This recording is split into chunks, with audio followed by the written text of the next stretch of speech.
O podcast que você ouve agora é uma produção da Central 3.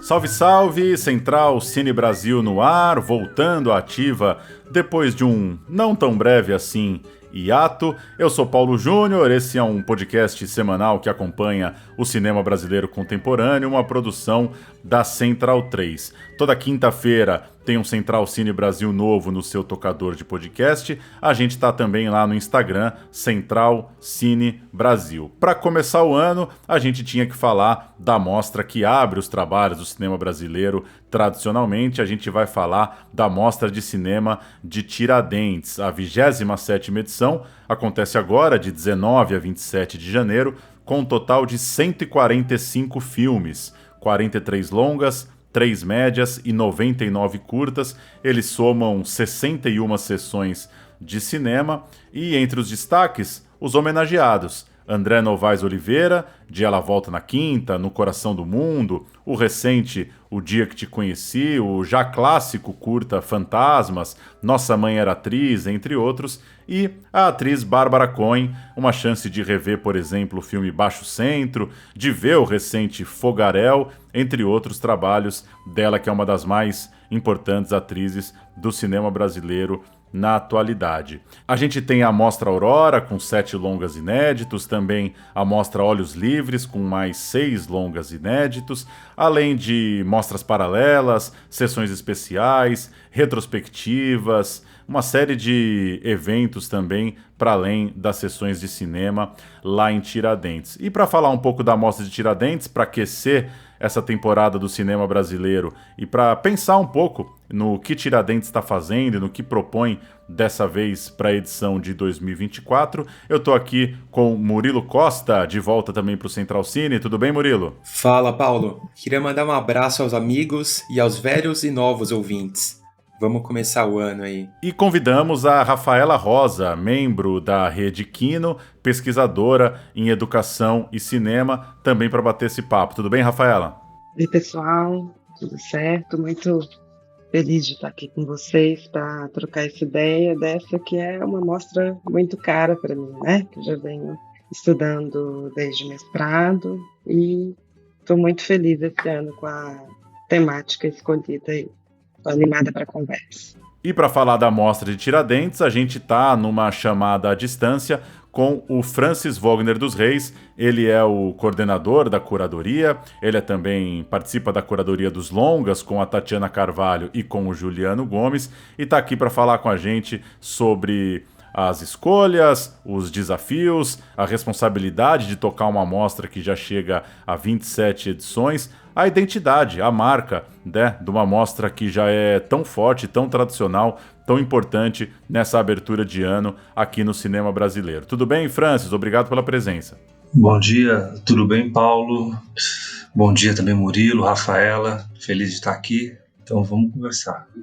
Boa. Francis, queria começar trazendo o texto assinado por você. Está ali no campo da temática, para quem quiser conferir no site da Mostra de Tiradentes.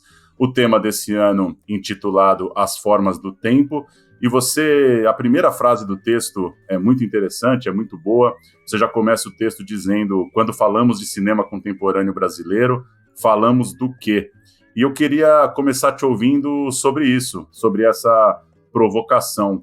Como que a Mostra de Tiradentes participa dessa nossa elaboração de ideia de cinema contemporâneo brasileiro? Todo ano a gente é orientado, né? As nossas discussões são orientadas por uma temática. Esse ano a temática é As Formas do Tempo, em que a gente discute, obviamente a gente discute o que é contemporâneo, porque existe um automatismo, né? Quando a gente fala contemporâneo, a gente fala de um automatismo muitas vezes ahistórico, né? É um pouco esse presente perpétuo em que a gente vive, em que o novo se faz a cada momento. E a gente sabe que as coisas não são assim, né? Não é assim que elas funcionam. E a gente está vivendo num momento histórico em que o tempo, né? A economia do tempo, né, ela determina as nossas vidas, né? Então o nosso tempo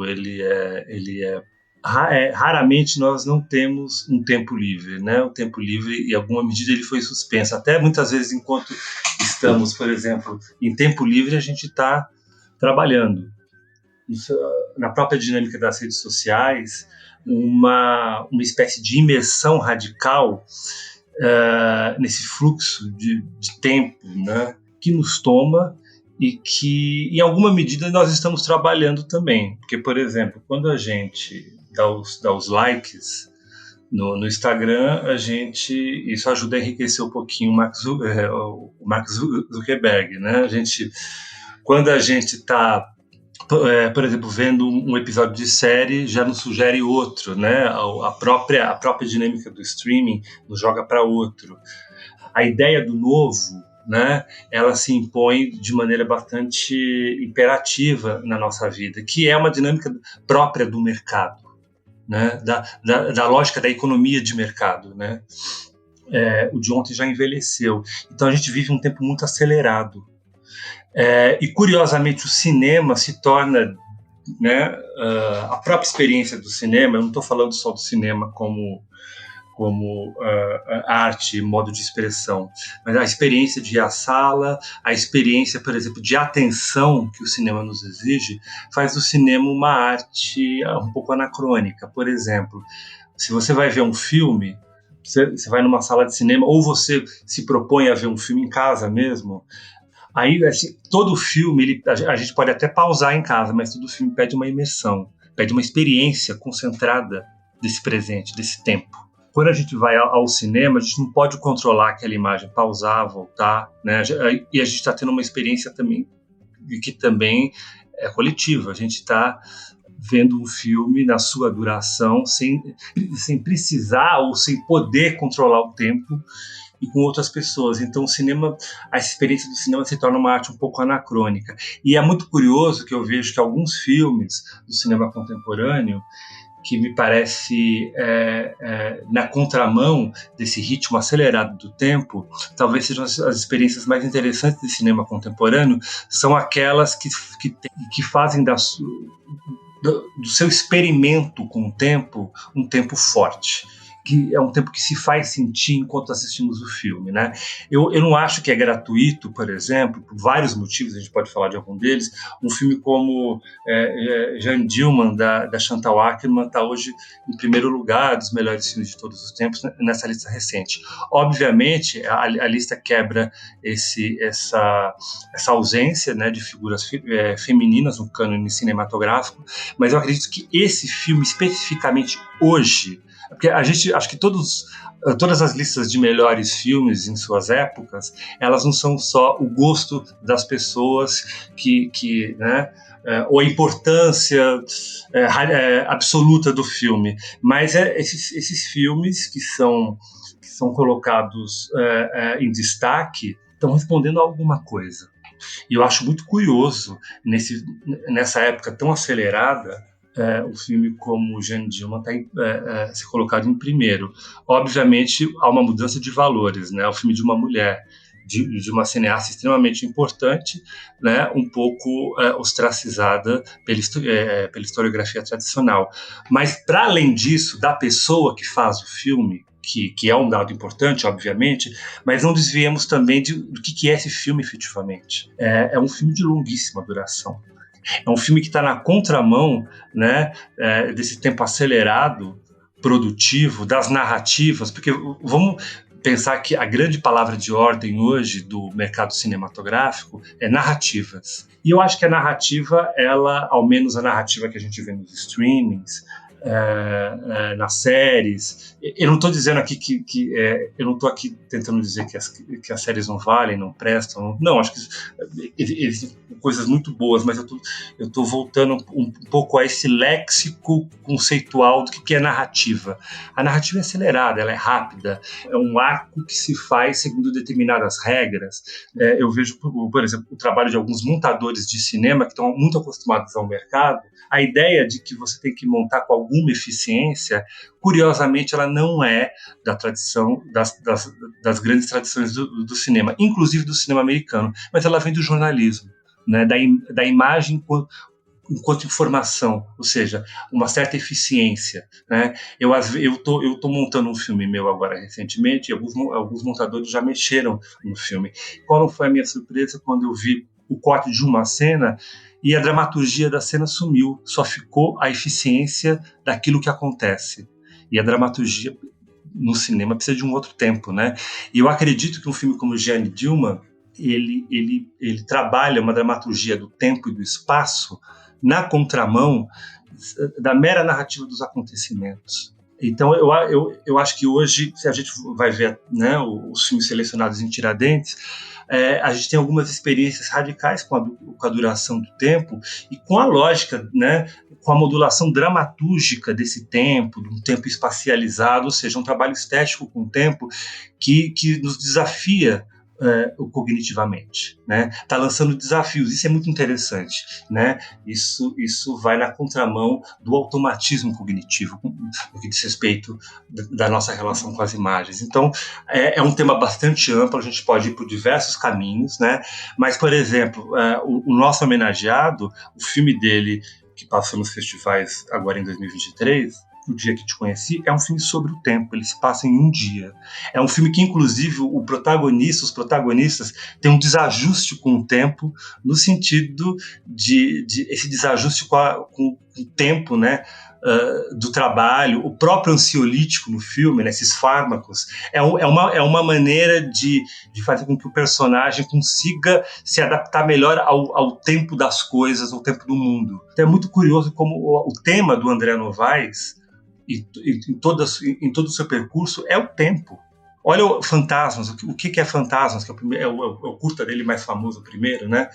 Temporada, isso está até no título, temporada, né? Ela volta na quinta. Então isso é muitíssimo interessante. E, né, o último filme do encerramento do festival é a transformação de Canuto, né, do cineasta guarani Ariel Ortega.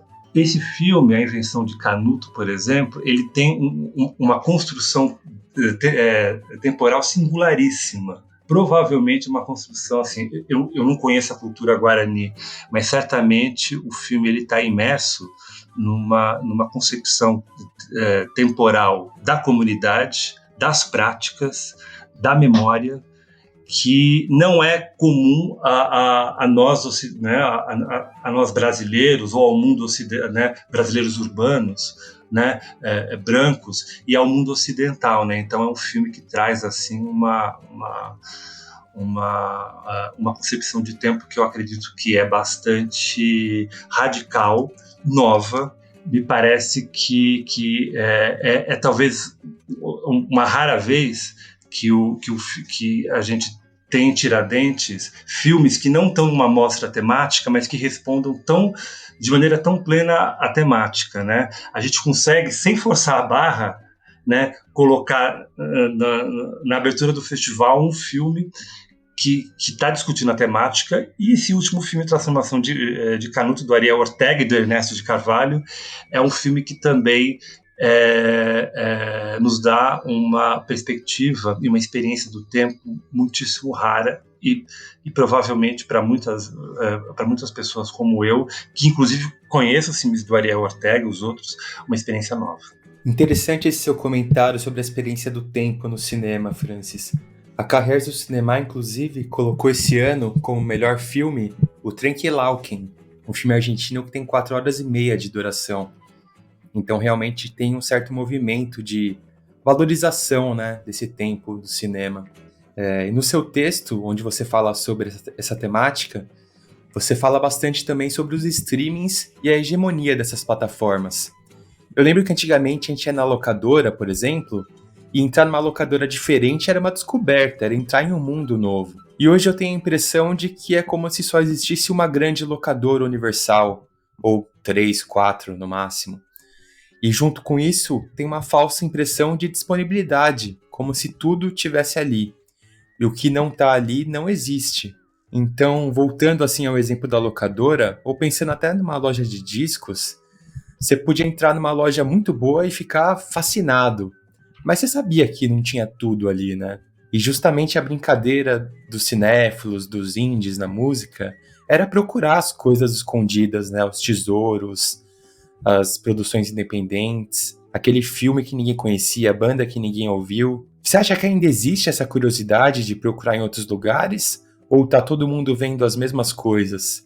E como os festivais, como Tiradentes, por exemplo, cujos filmes não vão necessariamente para o streaming, podem trabalhar para contornar essa lógica atual? Olha só, Murilo, eu acho que é uma pergunta desafiadora, porque a nossa questão, né, começando pelo final, a nossa questão em Tiradentes é justamente essa, né?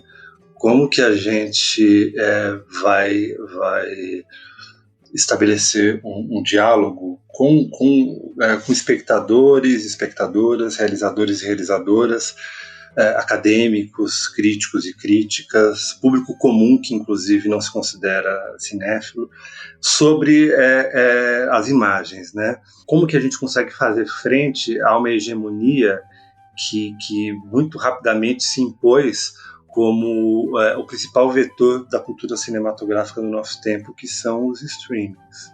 É muito difícil, porque a gente sente que, em alguma medida, a gente ainda está lidando com uma arte do século XX, que se fez culturalmente como, na verdade, uma arte do século XX, mas que se fez culturalmente como um espetáculo do século XIX, em pleno século XXI, em que o cinema, as imagens em movimento, a gente muitas vezes tem mais relação com elas diariamente do que com pessoas, né, reais, de carne e osso, uma relação presencial. Então, é possível que uma pessoa fique o dia inteiro tendo relação com imagens, com milhares de imagens, mas não necessariamente troca palavra com alguma pessoa. Então, é um desafio, mas não é um desafio crítico à contemporaneidade, fazendo um diagnóstico catastrofista, né? Que também é um erro fazer... É um gesto, enfim, de não entender, né, afinal de contas, que o que está em jogo, obviamente, são as plataformas, né, a relação entre o cinema que a gente conhece, que a gente defende, uma expressão, aí é o meu ponto de vista, eu acho que no mundo das imagens, hoje, o cinema é uma expressão crítica do mundo. É uma expressão crítica da própria imagem, né, de um mundo habitado e mediado por imagens. O cinema talvez ainda, no seu trabalho estético, com o tempo, ele ainda seja essa reserva crítica das imagens de maneira geral, das imagens do nosso tempo, mas das imagens de maneira geral. É uma arte que vai pedir da gente, muitas vezes, um tempo que a gente não tem, e vai sugerir na sua própria forma um tipo de duração que nos convida a experimentá-la na sua força de presença, né? Na própria ideia mesmo de voltar a atenção para esse trabalho da imagem. Então, por exemplo, quando a revista Cahiers do Cinema coloca Trauc Lauken, da Laura Citarelli, em primeiro lugar, eu acho muito interessante porque, de fato, eles estão, né, a revista, ou a crítica, ou a cultura cinematográfica que se faz muitas perguntas, não necessariamente a gente precisa ter respostas, né? Eu acho que a gente precisa aprender a elaborar melhor as perguntas. E acho que os filmes fazem isso. E a boa crítica também pode fazer. Mas quando eles colocam Trauc Lauken, me parece que tentando entender uma imagem, dar destaque a uma imagem divergente, né, no cinema contemporâneo, não só porque é divergente, mas porque ela tem um tipo de alcance singular no seu trabalho, no seu próprio modo de existência como objeto estético, enfim, né, como um trabalho da imaginação a partir da imagem, né? Então eu acredito que eu conheço alguns filmes da El Pampero, que é a produtora que produz o Trauc Lauken, como, por exemplo, La Flor, que é um filme de 15 horas. Não sei se vocês já chegaram a ver, é um filme dividido em 3 partes. E é um filme que a gente já programou no Cine BH e que o realizador, Mariano Linás, se recusava a mandar um link para a gente ver o filme em casa. A gente, sabendo da fama do filme, a gente fez uma aposta e selecionamos o filme em 3 sessões de 5 horas cada, sem ter visto antes, porque ele achava que a experiência do filme era a sala de cinema. Aí as pessoas falam, porra, mas é uma coisa reacionária, né? Esse anacronismo com a sala. Não, é um convite a um certo tipo de experiência que nos desloca desses nossos condicionamentos contemporâneos em que a gente não tem tempo de experimentar as vivências, né? Porque eu acho que existe uma diferença entre experiência e vivência, né? A experiência é a maneira como a gente significa as nossas vivências. É a maneira como a gente investe significado às vivências. E a gente está num momento histórico em que essas duas coisas parecem incompatíveis. Ou seja, quando a Laura Citarella faz um filme tão longo, ela está, de fato, nos fazendo um convite, não só para ver um filme, mas para experimentar um filme na integridade do seu tempo, da maneira como, né, numa duração atípica para qualquer coisa no mundo contemporâneo. Eu acho que o cinema ele ainda consegue ser, né, no mundo mediado por imagens, ele ainda consegue ser uma reserva crítica das imagens do seu tempo, das imagens hegemônicas, de um modo de expressão em que a gente tem uma relação mais ou menos automatizada com os códigos. Isso eu não estou falando só dos filmes de autor, os filmes, enfim, filmes mais miúras.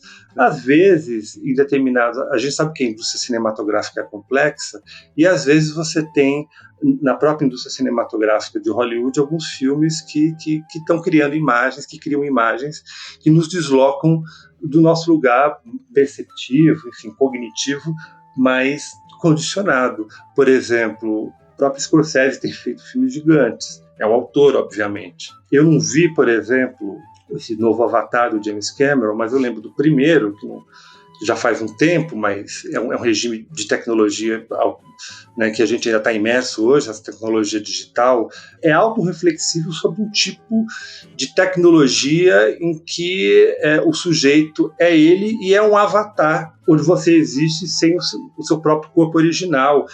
E há todo no filme um aparato de guerra, né, há um trabalho no Avatar antigo, né, com a imagem e com uma capacidade que eu acho que nos fascina, porque talvez nos coloque frente a uma certa perspectiva sobre a imagem contemporânea e as grandes narrativas contemporâneas, né? Enfim, existe. Eu acho que o cinema, de maneira geral, e eu sou uma pessoa, do ponto de vista, eu sou muito crítico, obviamente, né, a indústria, enfim, mas eu sou um cinéfilo onívoro.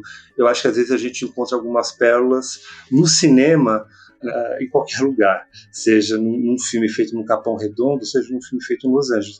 Por isso que a Mostra de Cinema de Tiradentes, a cada ano, ela faz uma proposição que, né, para as imagens contemporâneas pode soar um pouco anacrônica, mas faz uma proposição porque é uma maneira da gente elaborar, enquanto experiência de ver os filmes, mas também no debate em torno dos filmes, nessa comunidade provisória que é o festival, a gente elaborar sobre o que a gente vive. Ou seja, transformar essas vivências todas rápidas, céleres, automatizadas em experiência. O festival é um estado de exceção, digamos assim, provisório, em que você se distancia um pouco das coisas para olhar para elas. E os filmes nos ajudam isso na sua singularidade. Interessante, Francis. Queria já pegar alguns ganchos na sua fala para a gente pensar um pouco, né, nessa comunidade que se forma e que chamamos de festival, em como que ela se relaciona com essa especialidade Tiradentes, né?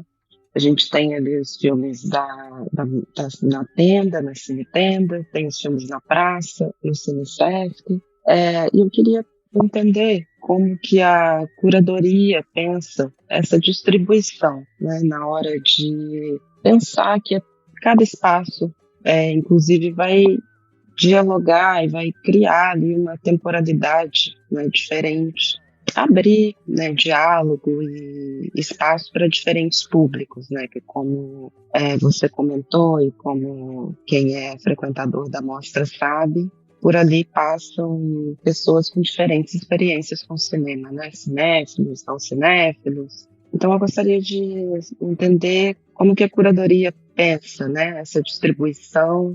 E até pensando também que, imagino que ao longo do tempo, né, a própria experiência mostra de Tiradentes, ela tenha mudado, né, essa forma, né, talvez de vocês verem essa relação com o público, assim. Gostaria de entender como que vocês pensam essa distribuição mesmo, né, espacial dos filmes e as expectativas de relação com os diferentes públicos. Então, Rafaela, aí é uma coisa que é um assunto que para mim é muito importante, porque eu, nos últimos anos, mais ou menos nos últimos 8, 9 anos, fala-se muito de curadoria. E a curadoria tomou um protagonismo no cinema brasileiro, né, justamente numa discussão conceitual sobre os filmes, de como, né, quais filmes são selecionáveis, quais os critérios, quem são as pessoas que detêm esse poder do curador. E é curioso, porque eu já passei muitas vezes por essas discussões, e eu já escrevi sobre isso. Muitas vezes, geralmente, essas discussões em torno de curadoria, que são discussões conceituais e políticas, obviamente muito importantes, mas que lançam questionamentos que muitas vezes não levam em consideração a dimensão do trabalho. E a dimensão do trabalho, ela está relacionada à programação, a ideia de programação. Eu não quero opor curadoria à programação, mas toda curadoria ela se faz a partir ou junto ou com uma programação.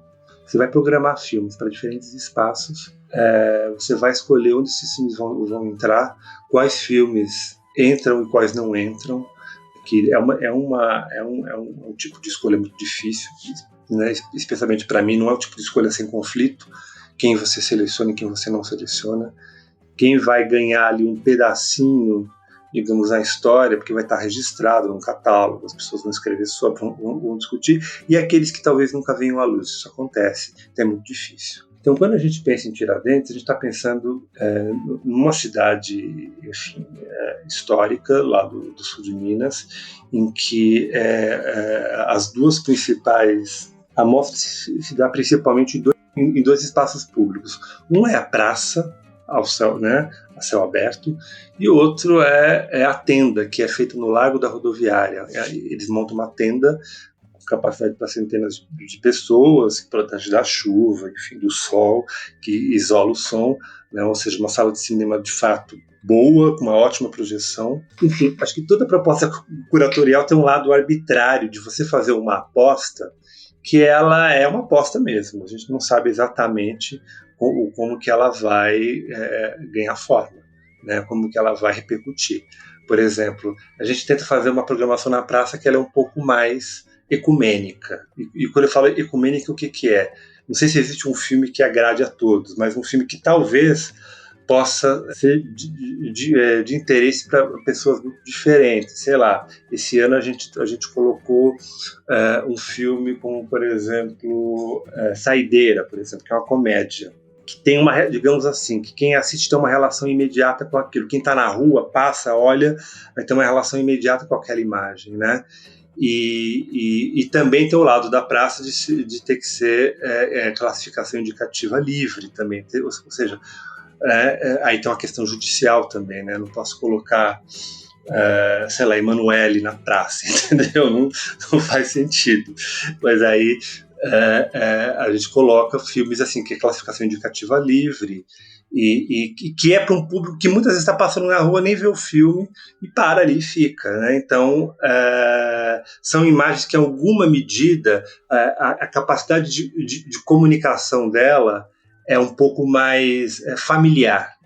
Mas, ao mesmo tempo, dentro desse universo, a gente tenta escolher os filmes que a gente acha mais interessantes por vários motivos. E também filmes assim de grande alcance de público, que muitas vezes certamente não vão para Tiradentes, porque lá não tem sala de cinema. Então a gente pensa um pouco essa dimensão da programação também. Ou seja, aqui tem filmes brasileiros que são fenômenos populares, que não vêm para cá. As pessoas querem ver. Existe uma demanda da própria cidade, né, de falar assim, olha, a gente quer que as pessoas que moram aqui, ou que moram nos arredores, possam ver filmes que estão sendo realizados aí, estão sendo exibidos e que a gente não tem acesso. Então a gente tenta equilibrar essas expectativas e fazer uma proposição curatorial também na praça. Na tenda é o espaço das competitivas, tanto de longa quanto de curta, e das propostas mais ousadas, mas que, por exemplo, o filme que eu exibo na quarta à noite, que é a Aurora, né, porque a Mostra Aurora, que é a competitiva, ela se dá de segunda a sexta-feira, são 7 filmes. A sessão de quarta, muitas vezes, é a do filme mais radical, aquele filme que vai exigir mais do público. Porque é um dia que está no meio da semana e que quem está em Tiradentes não é o turista acidental, assim, às vezes aquela pessoa que foi a Tiradentes e tá indo atrás desse tipo de filme, dessas experiências mais radicais, tal. E chega o fim de semana, você tem de fato também muitos tipos de pessoas, então a gente tem todo um cuidado também na programação do horário nobre do fim de semana. Obviamente a gente vai exibir filmes de comunicação mais fácil na tenda? Não é isso. A nossa proposição vai estar lidando com um certo tipo de público. A gente vai fazer uma proposição para ele, às vezes radical. Por exemplo, dar uma pegadinha aqui. Tem um filme do Bruno Safdie, com a Ingrid Guimarães, o Sofá, não sei se o título mudou, mas a gente programou ele num sábado, às 8 da noite, um filme com a Ingrid Guimarães e com o Chay Suede. Mas é um filme do Bruno Safdie, né? Sei lá, você pode programar um filme do Selton Mello com o Selton Mello um filme do Bressani, por exemplo, é uma possibilidade, é um tipo, né, em que existe uma espécie de chamariz, né? Isso não é sempre possível, mas a gente pensa um pouco cada dia, porque afinal de contas estamos fazendo uma curadoria, mas também uma programação. E tem também, por exemplo, durante um dia, assim, a gente tem 3 filmes à noite. Obviamente, a gente vai ter que pensar no ritmo de 3 sessões em seguida. Eu não posso colocar, por exemplo, 3 filmes muito melancólicos em sequência. A gente vai ter que criar aí uma dinâmica de ter uma variação, porque tem público que vê 3 filmes em sequência. Até mesmo para que os filmes possam ser bem vistos e possam ser, para o espectador, distintos. Porque se você bota 3 filmes muito parecidos, com tempo muito parecido, com estilo muito próximo, às vezes, atrapalha, né? Imagina, ver 3 filmes em sequência. Já aconteceu em Tiradentes, de eu ver 4 filmes, né? 4 sessões em sequência, é muita coisa. Então, como que nessa temporalidade exaustiva de uma sessão a outra, como que a gente torna os filmes visíveis mesmo? Provavelmente a gente vai ter que colocar os filmes em contraste, né? Um em contraste com o outro, tanto do ponto de vista estético quanto do ponto de vista do ritmo, do temperamento do filme, enfim. Aí são questões de programação, são de curadoria e de programação ao mesmo tempo. E a gente por exemplo, esse ano a gente tem muitos filmes em Tiradentes. Eu vi até uma post de uma pessoa dizendo assim: Tiradentes não está com muito filme esse ano, não? É curioso, porque eu não acho que Tiradentes esteja com mais filmes do que outros anos. Eu não acho, eu acho que está um pouco mais, talvez, porque a gente teve mais filmes e temos mais filmes inéditos. É uma proposta curatorial que vem no desdobramento, no lastro da discussão dessa temática, né? Mostra como a Mostra Invenção, o Deslumbramento, por exemplo. Fala-se muito em diversidade hoje em dia, mas acho que o cinema brasileiro tem uma diversidade de imaginação muito grande, e alguns desses filmes que a gente vai exibir, talvez eles não sejam exibidos em outros lugares. Então a gente faz uma aposta. Mas vai bater com uma outra sessão. Gente, festivais como o Festival de Cannes faz isso, ninguém reclama. Então, assim, aí chega em esse filme pega um pouco outra sessão. A gente faz escolhas. Não dá para estar em 2 lugares ao mesmo tempo, mas a gente tem que fazer escolhas. Obviamente, talvez nos próximos anos, a tendência seja a gente afinar essa programação. Esse ano a gente faz uma proposição um pouco mais robusta, por vários motivos, né? Por exemplo, lá no Ives Alves, que é um cine-teatro, que é um teatro, na verdade, um auditório, que a gente chama em cinema, a gente está colocando alguns filmes de experimento mais radical, médias-metragens, que geralmente não tem lugar na maior parte dos festivais, filmes mais experimentais, que dialogam com uma tradição experimental brasileira especificamente, né? Como Paixão Sinistra, por exemplo, que está numa mesma sessão, uma mesma mostra que o filme, o último documentário do Neville de Almeida. Então, de fato, a gente tem bastante filme esse ano, o público vai poder escolher entre esses filmes. É um teste, a gente vai ver como nos próximos anos a gente vai orientar o trabalho de curadoria da mostra, porque é o que eu digo. Hoje, também tem uma coisa, a gente tinha muito festival alguns anos atrás, hoje esses festivais, alguns desapareceram. Cachoeira, eu não sei, mas assim, acho que há alguns anos já não acontece. Por exemplo, a antiga Semana dos Realizadores também não existe mais. Cine Esquema Novo também não acontece há alguns anos, então a gente tem muito filme para muito pouca janela. Então esse ano a gente fez, de fato, uma aposta um pouco mais ousada de botar um pouco mais de filmes, mas é porque a gente sente a necessidade que alguns filmes estreiem, talvez com a possibilidade de que eles possam vir circular um pouco depois, porque esse ano a gente teve muita inscrição de filme, a gente teve um recorde, a gente passou 240 e poucos filmes. Até pouco tempo atrás já era muito, mas era 170, ou seja, é muito filme. Outro festival que terminou foi o Ecrã, que é o festival mais de cinema experimental, ou seja, então Tiradentes ganha uma responsabilidade também, não tem como dar conta do mundo, mas acredito que esse ano a gente está se dando conta que é filme demais para festival e para janelas de menos, porque a gente não tem como escoar esses filmes no cinema brasileiro, porque o circuito de distribuição é o que é, porque também, enfim, hoje o hábito de ver filmes é atravessado por outras práticas, o streaming mesmo que a gente falou aqui, então a gente está num momento que é bastante hostil para alguns filmes independentes, então a aposta é um pouco essa, e lá o Ives Alves, essa produção mais miúra, né, atenda mais competitivo, praça filmes assim de diálogo um pouco mais amplo, e é um pouco esse equilíbrio entre uma perspectiva curatorial e a necessidade de programar esses filmes é o que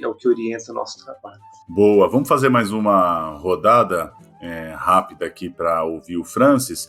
Eu queria aprofundar um pouco isso que você trouxe, Francis, falando da Mostra Aurora, que ela é talvez a seleção com maior identidade, com maior identificação que a gente tem hoje num cinema autoral, que ela carrega, inclusive, ela passa a ser uma marca, né? Fulano ganhou a Aurora, esse filme passou na Aurora 2017, 2018, a coisa, ela cria um selo, uma identificação pelo fato da história desses anos todos e por essa onda que foi criada mesmo, e por um detalhe, né, que tem que ser citado, claro, por se tratar de realizadores no início de suas carreiras, é natural que depois as pessoas fiquem acompanhando os próximos filmes daquelas pessoas que foram descobertas na Mostra Aurora.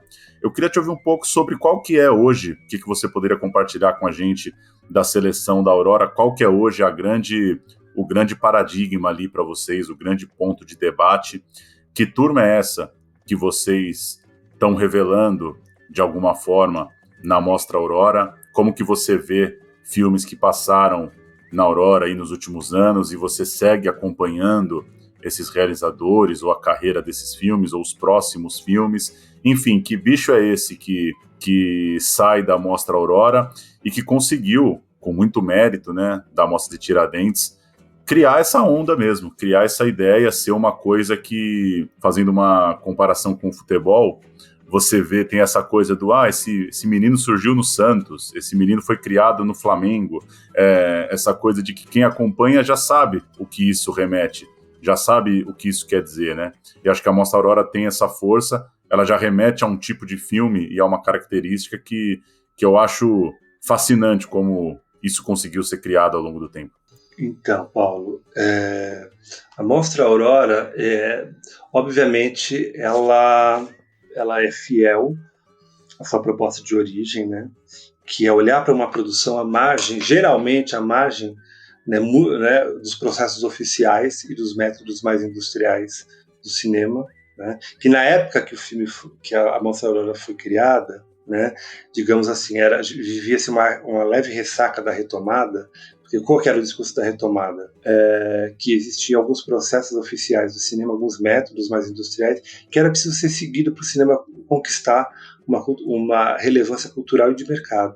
Então, quando a Mostra Aurora é criada em 2008, a gente vive assim, o final dessa ressaca da retomada, né? Ou seja, o cinema de autor ele precisava está à altura do cinema, né, digamos assim, dos valores de produção ou dos valores narrativos do cinema contemporâneo internacional, e alguns filmes tiveram êxito nesse campo, como Karim Ainuz, Marcelo Gomes e tal.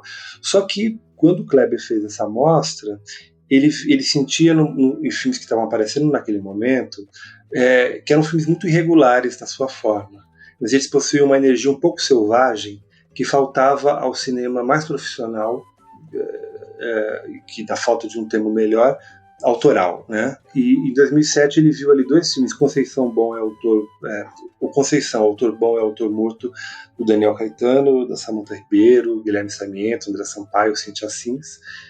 Começou a ser filmado em 96 e foi terminado em 2006, em 35mm por estudantes da UF, ou seja, uma autoria compartilhada, um projeto experimental de universidade que demorou 10 anos para ser feito. E o filme O Quadrado de Joana, um filme feito em mini DV pelo Thiago Mata Machado. E o Kleber, Eduardo, naquele momento, viu nesses 2 filmes assim reações muito distintas do público, experimentos muito, muito distintos e muito radicais nas suas propostas, né?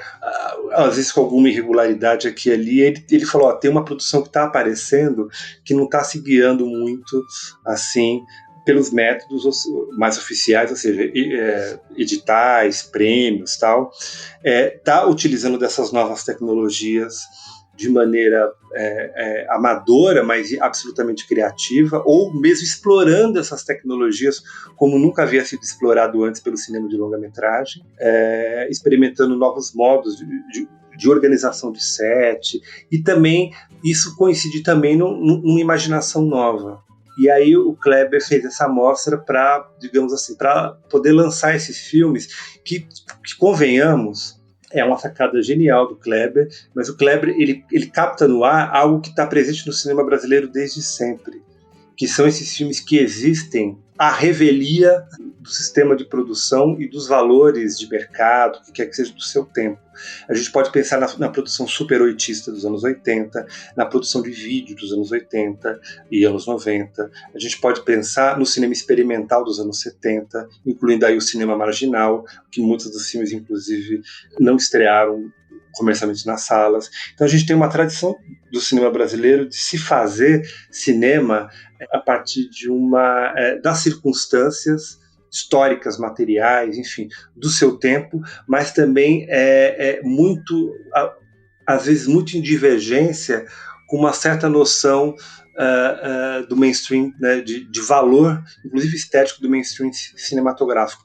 Obviamente, algumas pessoas vão ver esses filmes, algumas vão odiar, outras vão gostar. Mas todo mundo vai entender que existe uma certa irregularidade. E isso se mantém. Obviamente, o mundo mudou, né? As tecnologias mudaram um pouco, não muito, mas mudaram. E a Mostra Aurora, ela fica muito marcada pelos filmes que venceram a competitiva. Mas a gente teve uma série de filmes muito diferentes dentro da Mostra Aurora, estilos diferentes. E essa coisa que a gente fala de estilo Tiradentes, ou cinema de Tiradentes, talvez seja esse cinema ligado a uma coisa mais, né, a uma expressão mais radical das formas, e não estou falando nem radical no sentido de sofisticação, não, mas de aposta mesmo, um certo tipo de trabalho formal e de invenção de modos de produção que não estão dentro de um certo campo profissional consolidado no seu tempo. Então acho que a gente sempre se guia por isso. Mas tem filme feito com edital? Tem também. Com o tempo apareceram filmes realizados com edital, mas que também fazem apostas um pouco fora da curva. Então a Mostra Aurora, ela tem essa característica, né? E os filmes, e todo ano os filmes são muito diferentes entre si e revelam autores. Por exemplo, lembrar vocês que a primeira Aurora em Tiradentes, em 2008, você tinha o primeiro longa do Cláudio Mendonça Filho, O Crítico, né? A gente tinha o primeiro longa do Ivo Lopes Araújo, lá do Ceará, Sábado à Noite. A gente tinha o Amigos de Risco, que era um filme do Daniel Bandeira, que estreou, né, um filme ano passado, né? Propriedade, o primeiro filme dele feito em mini DV. Então, assim, vários cineastas que a gente vê hoje aí já com uma carreira consolidada ou até internacional, apareceram com pequenos filmes em Tiradentes. E hoje, e todo ano, a gente viu uma grande variação de tipos e de formas. O ano, por exemplo, que ganha Estrada para Ítaca, que a gente reexibe esse ano em Tiradentes, no lançamento da sessão Clássicos de Tiradentes, é o mesmo ano do Pacific, que é um filme feito com um arquivo de filmagens que pessoas fizeram num cruzeiro, pessoas comuns. É o mesmo ano de Um Lugar ao Sol, do Gabriel Mascaro. A cada ano você tem uma variedade muito grande, mas parece que esses filmes eles não seguem uma regra no seu modo de produção e na articulação das suas formas, e que conquistam resultados poéticos muito diferentes entre si. Mas existe essa questão de serem filmes quase artesanais. Não vou dizer quase artesanais, porque eles também se organizam de um modo mais ou menos industrial na sua feitura. Não são filmes amadores, digamos, no sentido pejorativo da palavra amador, mas são filmes quase artesanais. Então, acho que esse ano a gente também tem essa característica. Mas muitos filmes são radicalmente independentes, no sentido que a pessoa foi lá e fez o filme com as condições que tinha, como Massas de Escuro, por exemplo, né? Que é um filme de Diadema, e filmes assim vindo de lugares assim muito diferentes entre si. Esse ano, por exemplo, a gente tem o filme vindo do Pernambuco, que é o Eros, da Rachel Daisy Ellis, que é produtora também, produziu os filmes do Gabriel Mascaro. É uma realizadora, né, de origem inglesa, mas que mora há muito tempo no Brasil e em Pernambuco. É um filme realizado a partir de pessoas, de casais que iam a motéis, diversos motéis, e ela pediu para que eles se gravassem ali, fazendo o que quisessem, falando o que quisessem. Ela montou, e ela própria, inclusive, está no filme, né? Ela abre o filme indo a um quarto de motel, enfim, ou seja, um filme em que durante o seu processo de filmagem a diretora não teve total controle, porque você entrega a câmera para um casal que vai para um motel, eles vão filmar o que eles querem, o que acham importante, enfim. É um pouco parecido com o método do dispositivo, né, do Pacific, mas é diferente, os resultados são muito diferentes. O Eu Também Não Gozei, que é um documentário da Ana Carolina Marinho, que a Ana Carolina ela é uma atriz conhecida aqui em São Paulo. Ela não é de São Paulo, se não me engano, ela é do Rio Grande do Norte, mas ela é de uma companhia chamada Sopô Balaio, e ela fez alguns filmes como atriz do Cristiano Burlan. É a estreia dela na direção de longa-metragem, que é o périplo de uma mulher, de uma atriz, né, que engravida, e 4 homens são os possíveis pais, e todos eles se desviam da responsabilidade, e entender que em alguma medida eles estão implicados ali também, né? Então é um documentário muitíssimo interessante. Tem o filme paranaense Lista de Desejos para Superagui, que é um filme muito raro, do Pedro Jongo, né? Que é um filme muito raro, que é um filme sobre pescadores. E é um filme que nós vemos ali enquanto, digamos, narrativa do filme. É um filme também documental, enfim. O que a gente vê ali enquanto história está muito em grande conformidade com a matéria das coisas do filme, né? O mar, as pedras, uma atenção àquele espaço e esses personagens dos pescadores, com uma grande força de presença mesmo desses personagens nesses lugares especificamente, né? Remete um pouco até àqueles trabalhos do neorrealismo, né? Em que parece que a forma e a matéria do filme estão muito bem conjugadas. Isso é muito interessante. Aí você tem o Maçãs no Escuro, que é de um realizador que já esteve ano passado em Tiradentes com Cervejas no Escuro, que ele fez na Paraíba, mas esse realizador, que é o Thiago Neves, ele é paraibano, mas ele cresceu e se fez durante sua vida toda em Diadema, aqui na Grande São Paulo, na região do Grande ABC. E esse filme é realizado em Diadema, que ele é uma ficção, mas é uma ficção de temperamento documental, em diálogo com um certo tipo de cinema que a gente viu muito em Tiradentes, seja o filme do Odilei Queiroz, do Lincoln Pericles, né? Mas, por exemplo, o Isaac Donato, diretor de Not Dead, que está esse ano na mostra, né? É um filme baiano que está esse ano na Mostra Aurora, já foi vencedor da Mostra Aurora do ano de 2021. com a Açucena. Ele aparece na Mostra Aurora, na Mostra Competitiva, com esse filme novo dele que olha ali para uma comunidade de velhos punks de Salvador, uma comunidade negra, né, de homens negros, de velhos punks de Salvador. Ele é tão suave sob certo aspecto que parece que ele se faz um pouco sozinho, sabe? Ele tem uma temporalidade toda particular, assim. É um documentário mesmo que vai olhar para esse personagem no seu cotidiano. E tem assim uma noção de resistência política que me parece muito pouco ligada a qualquer tipo de agenda contemporânea mais urgente e mais voltada a uma ideia de modo de vida. E é muito interessante, é muito bonito esse filme. Tem o Tubérculo, que é um filme paulistano, né? Além de paulistano, do Lucas Camargo de Barros e do Nicolas Tomé Zeduni, que já estiveram na Mostra de Tiradentes com curtas, 10 anos atrás. É provavelmente, em 40 anos, o primeiro longa realizado Super 8 no Brasil.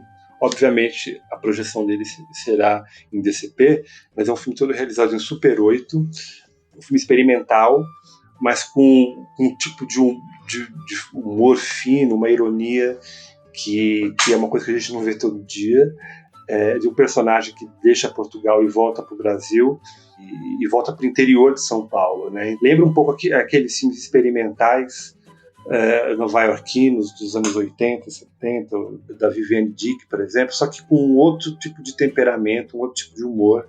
Tem piseiro, forró, mas ao mesmo tempo tem um humor queer, né? É um cara que entra num carro de agroboy em direção ao interior de São Paulo, assim. A gente tem também o Sofia Foi, que é do Pedro Geraldo, eu acredito que ele é contemporâneo dos diretores do Tubérculo na FAAP. Eu não sei exatamente se da mesma turma ou de turmas um pouco diferentes, mas são mais ou menos contemporâneos. E é um filme que é inédito no Brasil. Ele estreou, se eu não me engano, no Film Marseille. E o filme todo, ele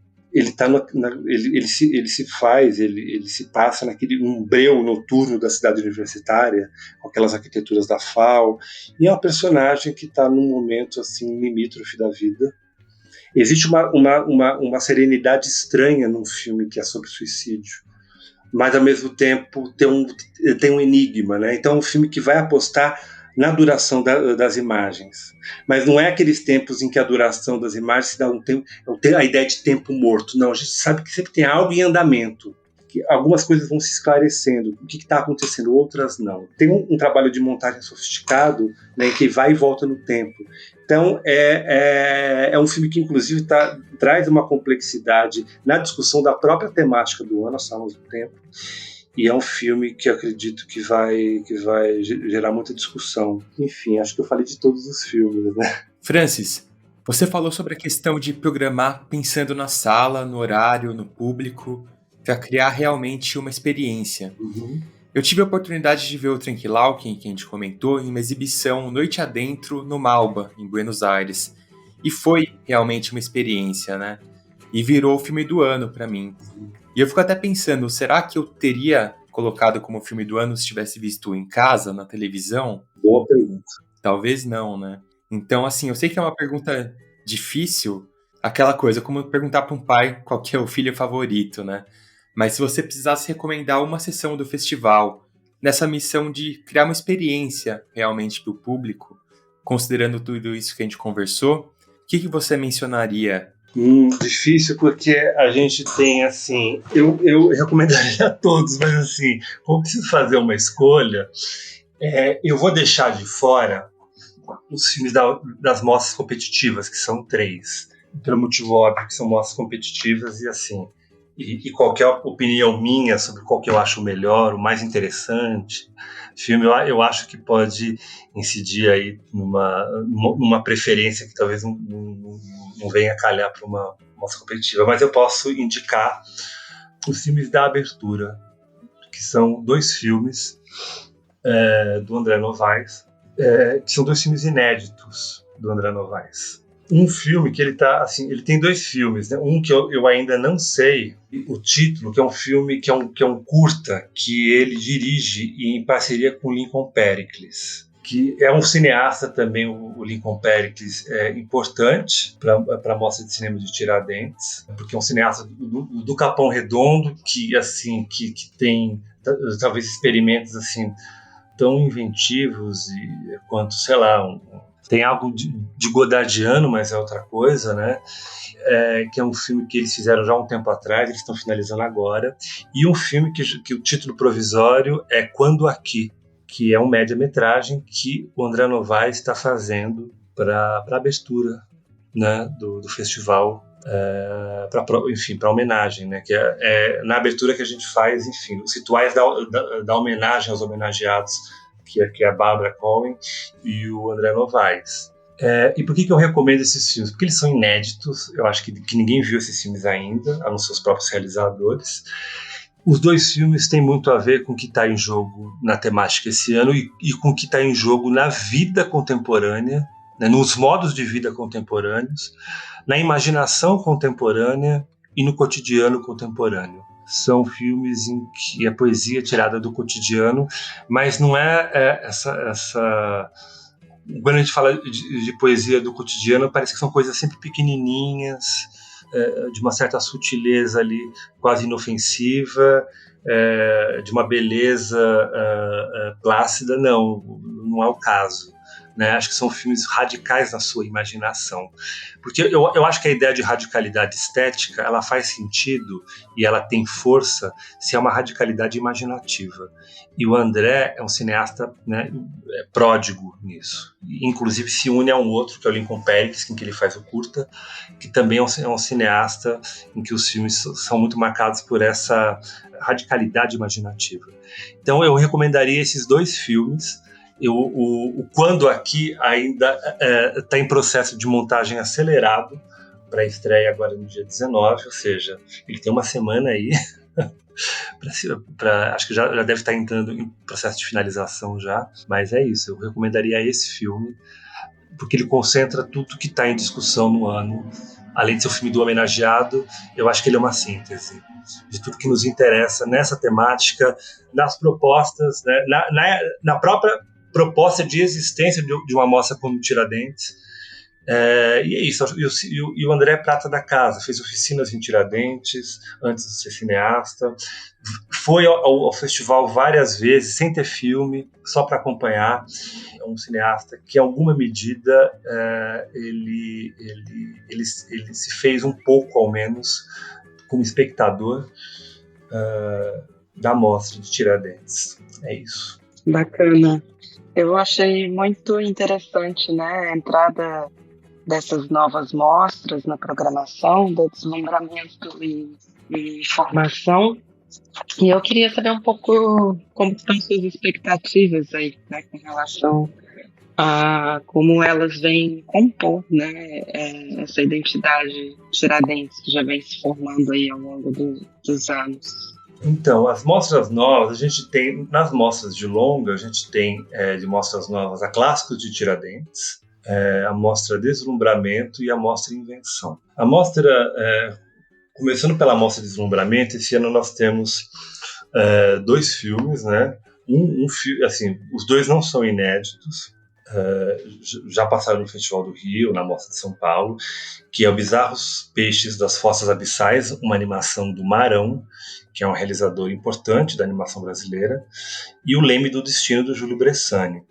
A proposta dessa mostra é justamente trabalhar de maneira muito frontal com a ideia do fascínio e da imaginação, que é uma coisa tão antiga quanto o cinema. Lá no século XIX, passando por Méliès, depois, sei lá, Griffith, a ideia do fascínio, da própria experiência do cinema, com todo esse mito, né, da trajetória, né, esse mito até mesmo que o Bressani evoca tanto, né, que é o mito desse cinema de um certo êxtase quase primitivo, né?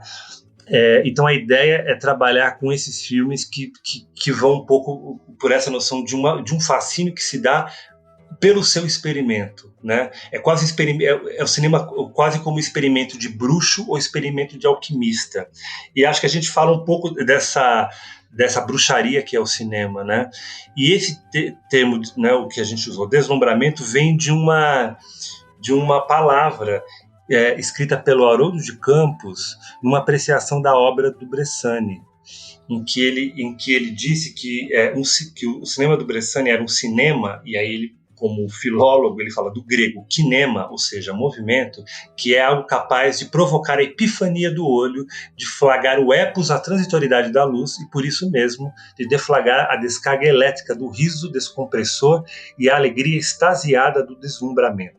Então é um pouco um cinema que vai fazer essas apostas, né? A gente sempre fala muito da relação cinema e realidade, como se tivesse uma dicotomia entre a ideia de uma imaginação poética e a realidade dura que o cinema pode revelar. A Mostra de Deslumbramento vai fazer essa aposta no cinema como uma espécie de instrumento mesmo, de experimento e poesia, que era assim, de um fascínio gerado desde lá do início do século XX até hoje. E eu acredito que o cinema do Bressani faz muito isso, e o cinema do Marão, que é uma animação, também vai por esse caminho, sabe? E é isso. A Mostra Invenção, por sua vez, que é uma outra aposta nossa, a gente vai entender como essas mostras vão ganhar espaço no festival nos anos seguintes, né?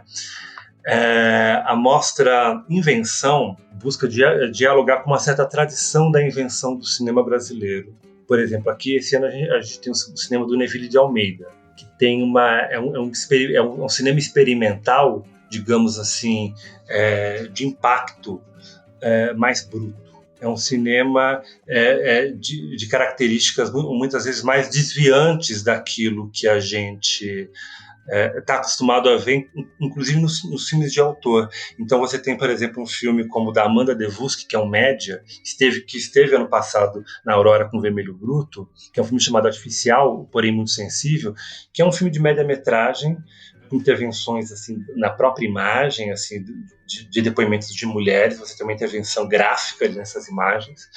O filme do Ausência, do Getúlio Ribeiro, que já ganhou a Mostra Aurora com Vermelha, é um filme que ele faz um outro tipo de experimento, que é um experimento talvez um pouco mais dramatúrgico, que também tem levando em consideração todos os filmes do Getúlio, talvez tenha uma relação muito direta, muito seca, com os personagens e com os espaços, né? Então são filmes que estão se inventando e se reinventando, são cineastas todos com uma obra um pouco maior, que estão inventando e reinventando a sua própria estética. Então a gente tem, por exemplo, o filme do Neville de Almeida sobre a Amazônia, muito diferente de todos os filmes sobre a Amazônia, a questão indígena que a gente vê. Ele está inventando ali um modo de expressão que, para mim, se não é novo, no sentido de que eu conheço os outros filmes do Neville de Almeida, talvez ele seja destoante desse tipo de filme no cinema contemporâneo, né? Então a ideia dele, voltando também ao Jário Ferreira, que escreveu Cinema de Invenção, são filmes que estão buscando, de cineastas que estão buscando se afirmar como inventores mesmo de imagens, e que buscam ressignificar as imagens com procedimentos estéticos assim, talvez estranhos ao mercado contemporâneo. E a gente tem um filme que é O Paixão Sinistra, do João Pedro Faro, que é um jovem, extremamente jovem, ele é crítico, mas é extremamente jovem, se eu não me engano ele deve ter no máximo 21 anos, que já tem uns 3 ou 4 filmes, e é um tipo de filme que nos remete muito a esse experimento do cinema marginal dos anos 70, só que ao mesmo tempo não é um filme nostálgico, não é um filme que transforma a imagem, né, os gestos estéticos do cinema marginal em fórmula. Tem um temperamento parecido, uma relação com o espaço urbano e um certo apego pela ideia de imagem baixa, como é que é? Um cinema mais lo-fi, né? E isso, ele certamente se encontra com essa tradição do cinema experimental carioca, mas não é não repete, não é um filme de homenagem ao cinema marginal, ele tem um modo de expressão própria, mas ele está dentro dessa tradição que inclusive acredita que a precariedade, um certo dado de precariedade também uma possibilidade de exercício imaginativo desviado de um regime de valores de produção ou valores narrativos do mainstream. E uma curiosidade, uma das produtoras, eu não sei se nesse filme, mas uma das produtoras dos filmes do João Pedro Faro, desse cineasta, era Mangue Bang, que é o nome de um filme do Neville de Almeida, que divide a mesma amostra com João Pedro Faro, ou seja, existe um diálogo histórico aí. E nos próximos anos veremos onde isso vai dar, né? Então, assim, a gente está fazendo essas propostas esse ano. E são filmes que, de fato, eles são divergentes com as imagens contemporâneas como um todo, né? Acho que é interessante a ideia de divergência imaginativa. Maravilha, Francis. Te agradeço demais aí o tempo com a gente nesse momento de últimos ajustes para a Mostra de Tiradentes. Acho que a gente tem um bonito programa e uma boa reflexão para quem está pegando a estrada para Tiradentes, também para quem não vai conferir a mostra, mas segue acompanhando, pensando o cinema brasileiro, e claro, tanta gente espalhada pelo Brasil que vai tomando nota dos lançamentos para tentar conferir depois, acompanhar os filmes, pegar em outro festival. Faz parte também esse trabalho aqui de registrar essas listas, essas curadorias, esses filmes, para a gente seguir acompanhando, cada um no seu tempo, cada um à sua maneira. Valeu demais pelo papo. Nos vemos na mostra e até uma próxima. Eu que agradeço. Muito obrigado. Vejo vocês lá. Ouvimos aí Francis Wagner dos Reis, ele é quem comanda a curadoria lá de Tiradentes, toca também a curadoria dos longas, junto do Juliano Gomes e da Tatiana Carvalho. Acho que deu para a gente ter um ótimo panorama do que vem pela frente nesses dias de Tiradentes. Como eu disse no começo, são 145 filmes, obviamente a gente não consegue detalhar toda a programação por aqui. O Francis já tratou bastante dos 7 longas inéditos da Mostra Aurora, a mostra competitiva, essa já tradicional em Tiradentes e voltada para realizadores em início de carreira. Tem também a mostra Olhos Livres, que a gente acabou não conseguindo falar muito, com 6 longas também inéditos, além de tudo que a gente mencionou no papo, várias mostras paralelas, as homenagens, e destacar esse tema que o Francis passou ali rapidamente. O André Novaes, um dos homenageados da edição, está finalizando um filme por esses dias, né, pré-mostra, um filme rodado em Contagem, que foi o exercício aí proposto por Tiradentes, de o homenageado produzir um filme praticamente num tempo recorde aí na virada do ano, para dar esse gostinho de homenagem com algo inédito para ser exibido também. Passar para vocês, Murilo, Rafa, para um comentário final. Vou só registrar 2, 3 filmes que eu estou muito curioso para assistir, para além desses mencionados pelo Francis. A Mostra Olhos Livres tem um longa chamado Terror Mandelão, é um doc do Felipe La Rosa, fotógrafo, diretor de filmes em vários veículos brasileiros, e também do GG Albuquerque, jornalista especializado em música, e eles abordam os bailes funks das quebradas de São Paulo, pegam ali principalmente personagens do baile do Elipa, em Heliópolis, maior favela da cidade.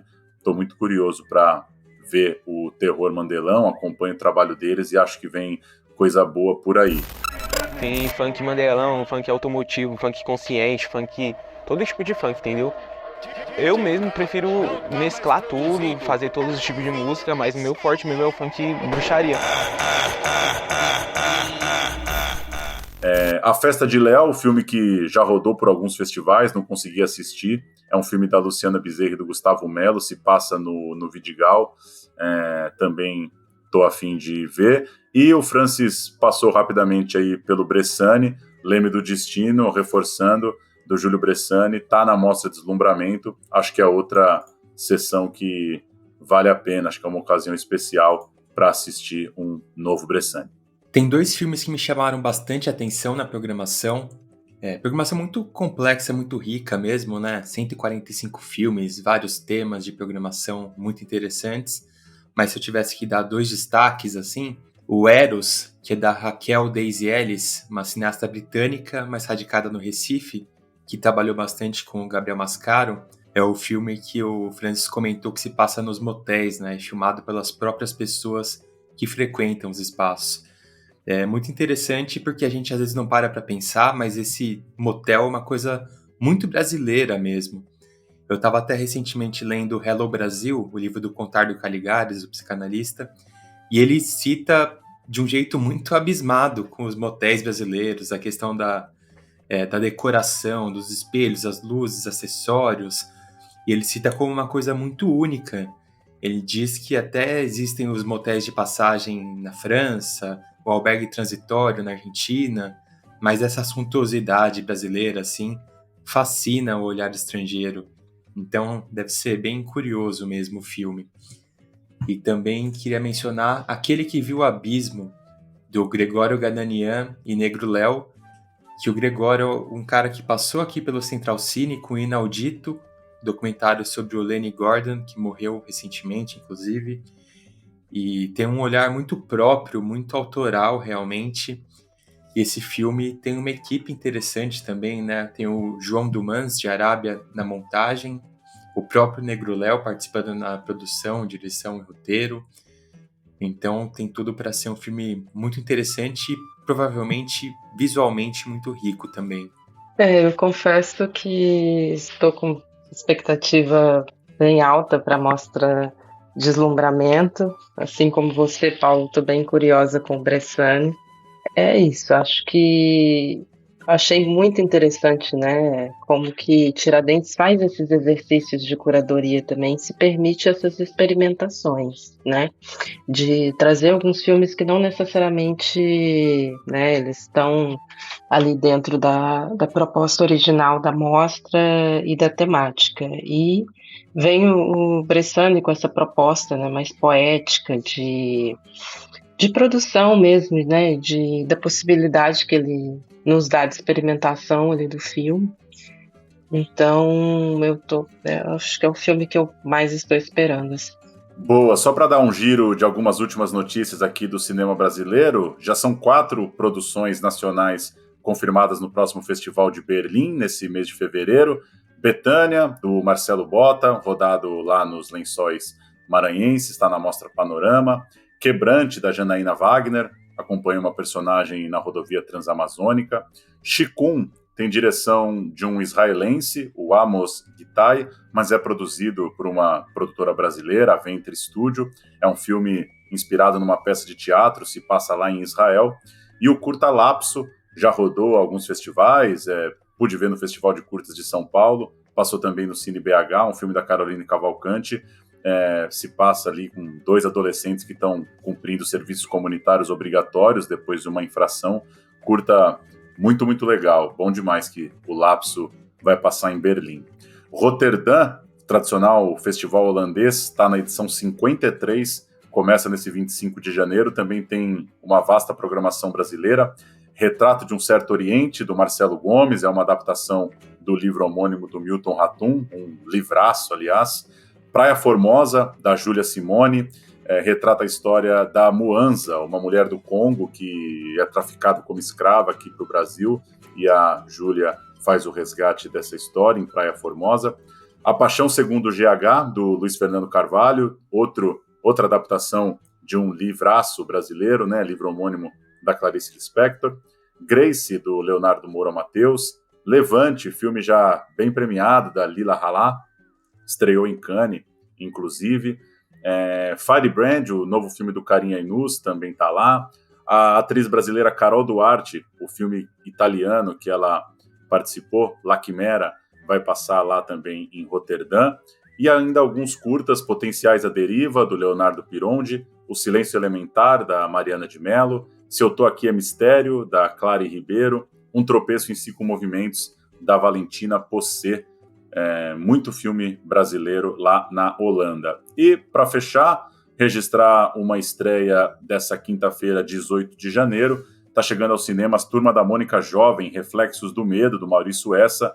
Finalmente, hein? Para quem cresceu lendo Turma da Mônica, isso não deixa de ser um pouco assustador, mas Mônica, Cebolinha, Magali e Cascão estão no ensino médio. Bem-vindos ao ensino médio. Parabéns para todos. Felicidades. Todos os dias quando acordo. E aí, galera? Algum rosto conhecido? O meu.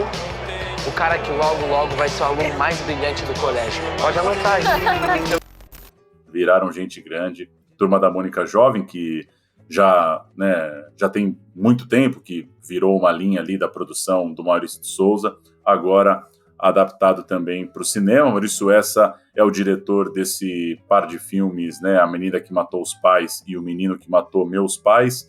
Diretor também pegou os filmes da franquia Carrossel, sucesso estrondoso da TV brasileira, e é o diretor, vejam vocês, do clipe de Diário de um Detento. Fez muito videoclipe, fez muito trabalho musical no início da carreira, o Maurício Essa.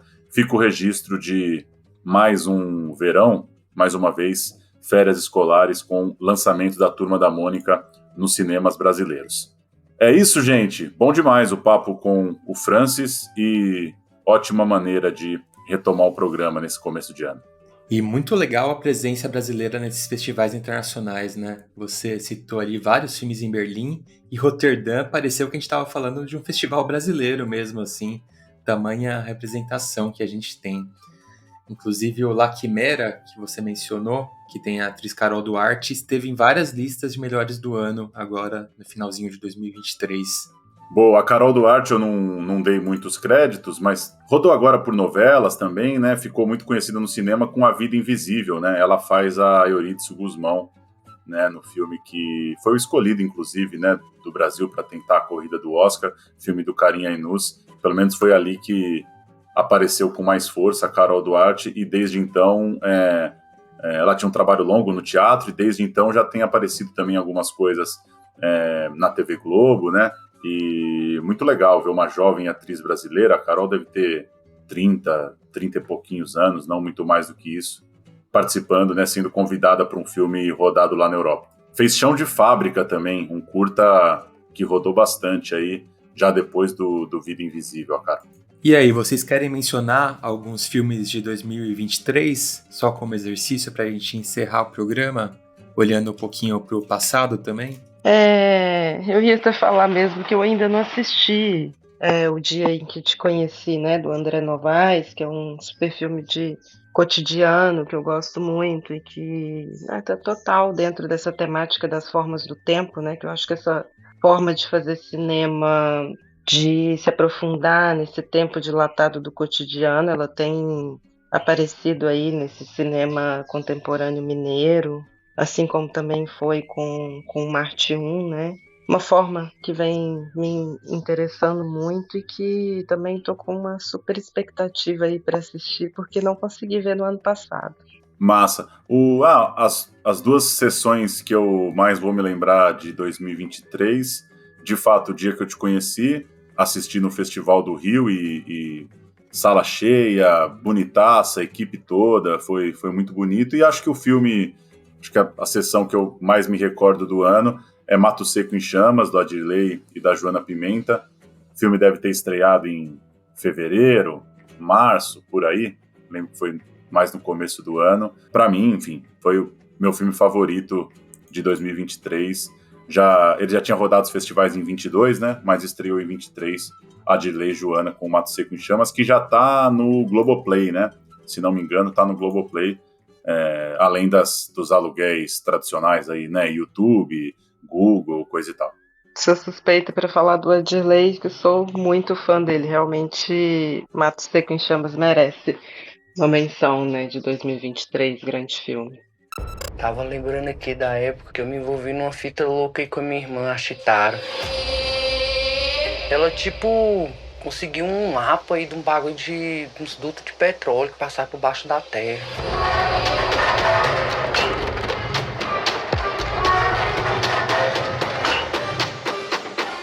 Eu vou passar pra vocês a R$3 o litro da gasolina.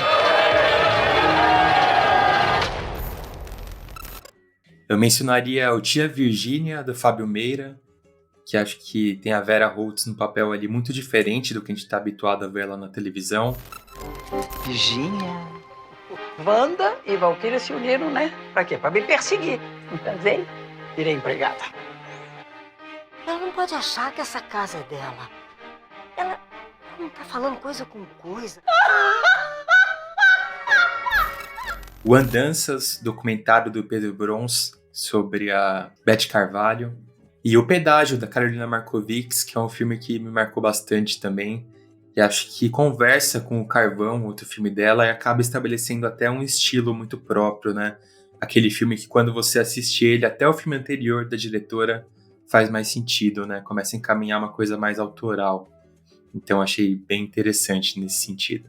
É isso, estamos de volta, então toda quinta-feira pinga um novo podcast Central Cine Brasil no seu tocador. Agradecer o apoio, a produção de sempre da Central 3, convidar todo mundo que está ouvindo a seguir a nossa página no Instagram, onde a gente vai postando lá os programas, as novidades do cinema brasileiro, né, para os velhos ouvintes que seguiam o programa, né, nesse ato e para os novos que podem chegar agora.